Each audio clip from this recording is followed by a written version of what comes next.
স্কেলের জন্য বরাদ্দ না আসে এবং কর্মচারীদের দীর্ঘ 11 বছরের আশার আলোর প্রতিফলন না হয় এবং বাজেটে বরাদ্দ না আসে, তাহলে 12ই জুন থেকে কেন্দ্রীয় শহীদ মিনার সহ প্রতিটি জেলায় প্রেস ক্লাবের সামনে অবস্থান কর্মসূচি পালন করা হবে। আমরা চাই এই সরকারের হাতকে আরো শক্তিশালী করতে, এবং এই সরকারের হাতকে শক্তিশালী করতে হলে প্রশাসনিকভাবে, সাংগঠনিকভাবে প্রজাতন্ত্রের কর্মচারীদের আর্থিক অবস্থার উন্নতি ঘটাতে হবে, এবং আর্থিক অবস্থার উন্নতি ঘটাতে হলে এবং সরকারি সেক্টর থেকে অনেকাংশ যে দুর্নীতি সেটাকে মুক্ত করতে হলে অবশ্যই কর্মচারীদের বেতন ভাতা বৃদ্ধি করতে হবে।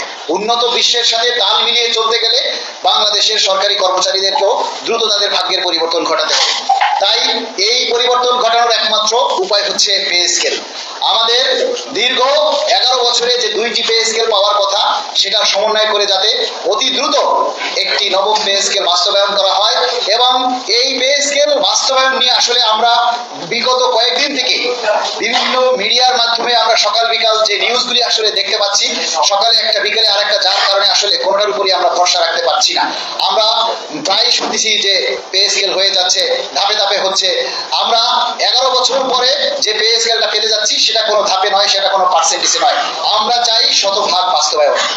আমরা এই শতভাগ বাস্তবায়নের জন্য আমরা সরকারের কাছে আমরা অনুরোধ জানাচ্ছি, এবং আমরা চাই এই যে আসন্ন ঈদুল আজহা আসছে, সেই ঈদুল আজহার আগেই আমরা সরকারের কাছ থেকে একটা স্পষ্ট ঘোষণা চাই পে স্কেল বাস্তবায়ন নিয়ে, যাতে প্রজাতন্ত্রের কর্মচারীদের মধ্যে একটি স্বস্তি ফিরে আসে। এবং আমরা বিশ্বাস করি, যেহেতু মাননীয় প্রধানমন্ত্রী ঘোষণা দিয়েছেন, ইশতেহারে প্রতিশ্রুতি দিয়েছেন নবম পে স্কেল বাস্তবায়ন করবেন, এবং সেই লক্ষ্যে কাজও চলছে। সুপারিশ প্রণয়ন কমিটির কাছে আমরা বিশেষভাবে অনুরোধ করব, আপনারা বাজেট অধিবেশন শুরু হওয়ার আগেই এই চূড়ান্ত সুপারিশ বা প্রতিবেদন আপনারা জমা দিবেন, এবং আমরা আশাবাদী যে আগামী বাজেটেই নবম পে স্কেলের জন্য প্রয়োজনীয় বরাদ্দ রাখা হবে। আমরা চাই এই যে আসন্ন ঈদুল আজহা আসছে, সেই ঈদুল আজহার আগেই আমরা সরকারের কাছ থেকে একটা স্পষ্ট ঘোষণা চাই পে স্কেল বাস্তবায়ন নিয়ে, যাতে প্রজাতন্ত্রের কর্মচারীদের মধ্যে একটি স্বস্তি ফিরে আসে।